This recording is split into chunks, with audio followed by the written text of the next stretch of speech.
Bhota mzikaphalo kwakhona xa singaqali enkosi nakuwe osandula ukuba kunye nathi. Siyakwamkela ke kwiyiro yethu yesibini yenkqubo Ekhaya Jikelele. Sithembe wethu ukuba awuphuthelwanga kodwa noko wena alikaqini ele namhlanje. Zisengalima ziyetyeni. Sikukhumbuzeke uba lingaqina ilanga nangoku njalo ngeendaba ziyanda yaye lithamsanqa lakho ukuba ugilane nathi kumabonakude wakho ngalo mzuzu. Awuphazamanga ngoba kaloku siziphaka zishushu. Mna ke ndinguNadia Dambuza. Madambu. Girl. Iyaphila? Ndiyaphila khona njani? Usesemandleni. Utshilo kaloku wathi uze ufresh namhlanje. Yes, madambu. Mna ke ndinguKholosa Kalubisi, umadlongothi umazipha umamshukuma. Bukeli ke masitsho ukuba uwelwe ngumqa esandleni ngenene namhlanje. Kaloku ke abadidiyeli bethu baziqulunqile indaba, bazilungiselela khona ukuze kaloku uthi xa uphuma endlini yakho uzingombe isifuba ngoba nolwazi ngoqhubekayo elizweni. Yaye ke nogxa bakho apho uxelenga khona bakuthele nqa ukuba hayibo kanti wena usisiciko seyiphimbiza ubaxelela into yobana mna ndibukela Ekhaya Jikelele. Singaphosanga maseko ke kule yure sinamanqaku aquka umongameli waseMelika udibane nomphathiswa ophambili waseSirayeli eTel Aviv. Ngelixa ke kwaye kule yure sinondwendwe oluza kumuncisa intupha ngesidlo esinambithekayo ihlelo 15. Manintsi ke amanqaku esikuphathele wona isimo sezulu okuqhubekayo konke apha ekhaya naphesheya kwamalwandle. Wena nje hlala uthi zava nathi sawuhlala nathi apha Ekhaya Jikelele. Amade ke ngawetyala masijonge eziphala phambili.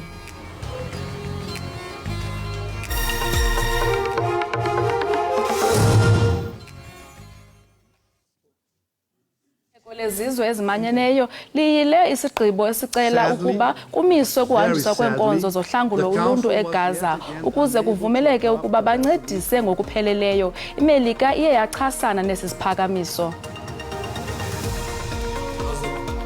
I guess England will feel like that. Yeah. You guys took it away from us and we would like to take it back. And that's the excitement. I'm not saying that in a negative way.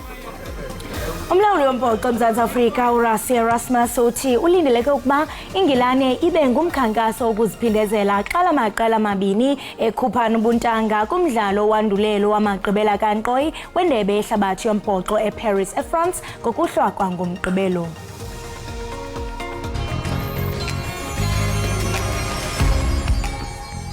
Set your mind free, set yourself and fly away.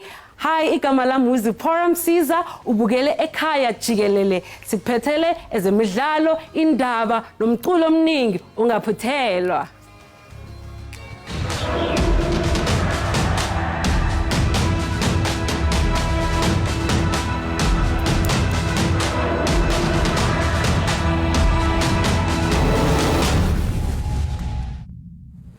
Ibhunga lokhuseleko lezizwe ezimanyeneyo liyile isigqibo esicela ukuba kumiswe ukuhanjiswa kweenkonzo zohlangula uluntu eGaza ukuze kuvumeleke ukuba bancedise ngokupheleleyo. iMelika iye yaxhasana nesi siphakamiso. Umbhalo obhalwe eBrazil ogxeka iHamas ocela ukukhululwa ngokukhawuleza kwabathinjwa ababanjelwe eGaza nokuba amaqela athobele umthetho wamazwe ngamazwe kunye nokukhuselwa kwabantu ufumene ivoti ezili-12 eziwuxhasayo.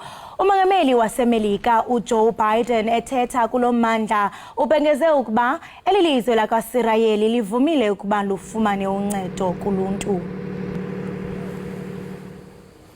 Kusenjalo umongameli waseMelika uJoe Biden udibane nenkulumbuso yakwaSirayeli uBenjamin Netanyahu eTel Aviv. Mr. President, Joe, I want to thank you for coming here today and for the unequivocal support you have given Israel during these trying times, a support that reflects the overwhelming will of the American people. I've seen your support every day in the depth and breadth of cooperation that we have had since the beginning of this war, a level of cooperation that is truly unprecedented in the history of the great alliance between our two nations. We see that support in your steadfast commitment to provide Israel with the tools we need to defend ourselves. We see that support in the clear message you've sent our enemies not to test our resolve, and in the 2 American carrier battle groups that you sent to the region to back up those words with action. But above all, Mr. President, the world sees that support in the moral clarity that you have demonstrated from the moment Israel was attacked.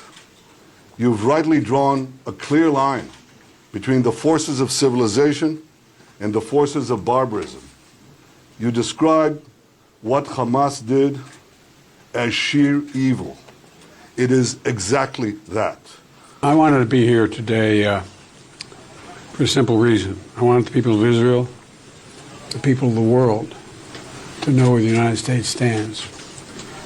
I've had my great Secretary of State here. He's been here for a lot. But I wanted to personally come and make that clear. Terrorist group Hamas has slaughtered, as has been pointed out, over 1,300 people. And it's not hyperbole to suggest slaughtered. And including 31 Americans as part of that. And they've taken scores of people hostage, including children. You said, imagine what those children hiding from Hamas were thinking. It's beyond my comprehension to be able to imagine what they're thinking. Beyond my comprehension. They're committed evils that and atrocities that make ISIS look somewhat more rational. You know, Americans are grieving with you. They really are. And Americans are worried. Americans are worried because we know this is not an easy field to navigate, what you have to do. But the fact is that Israel, as they respond to these attacks, it seems to me that have to continue to ensure that you have what you need to defend yourselves.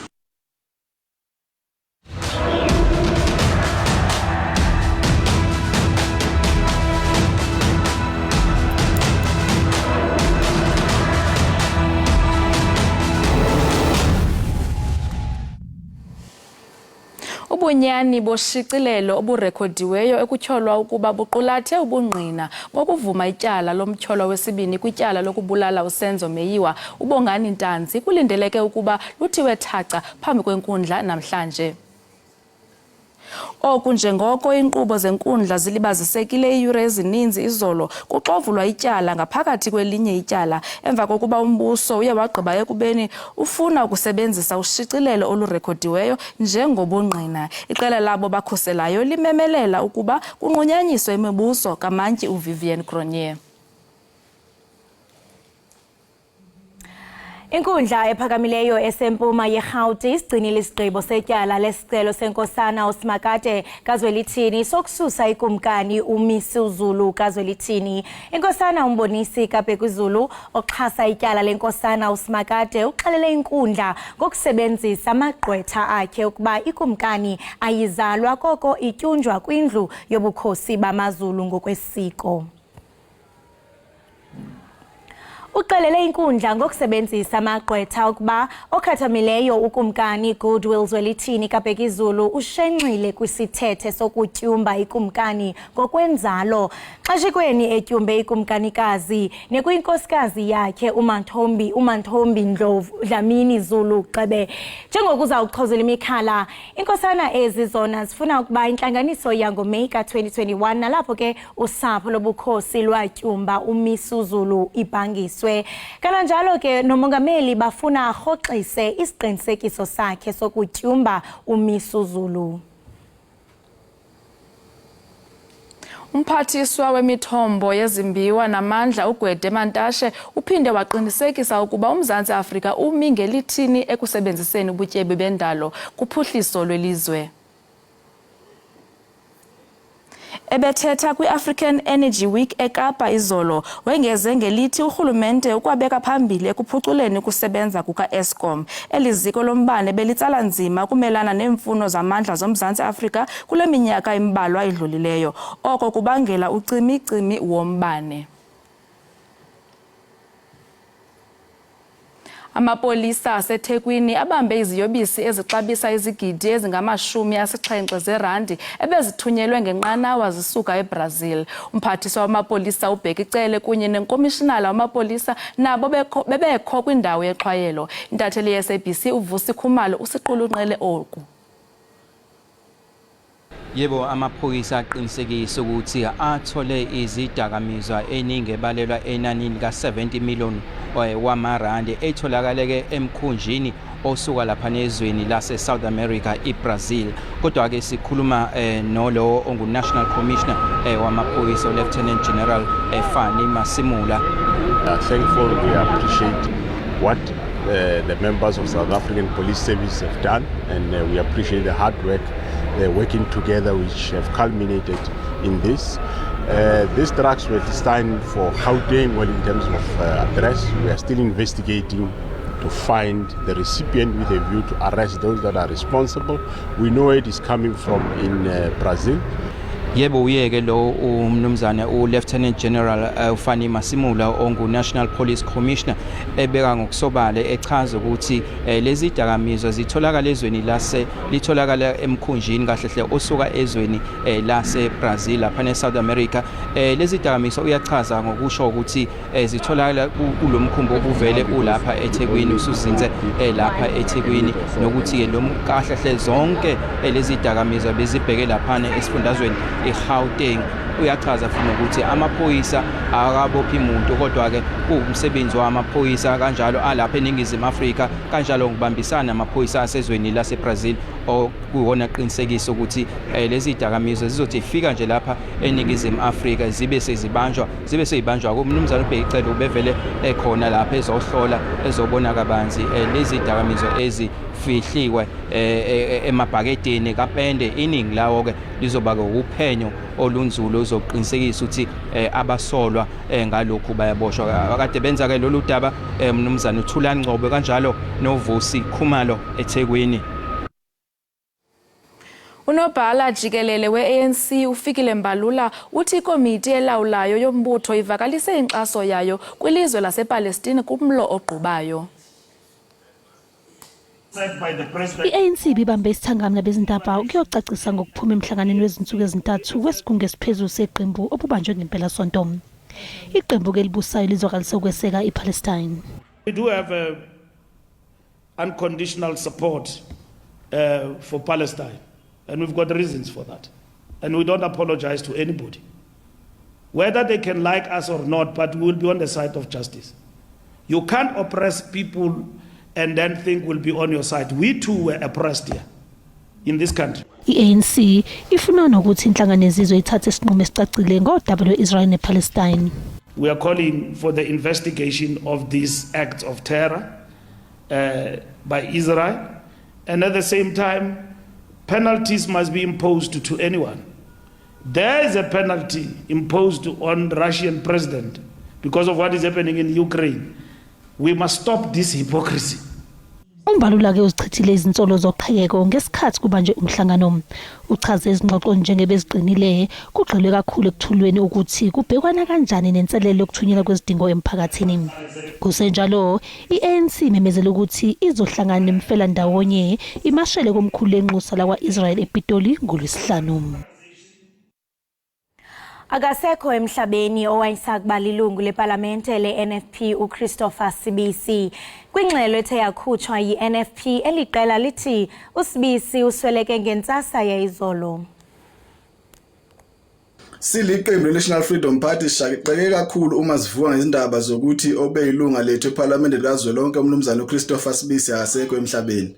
Ukudlula kwakhe emhlabeni kufike ngesikhathi esibi eqenjini njengoba simatasatasa silungiselela ukhetho oluzoba eNingizimu Afrika unyaka ozayo.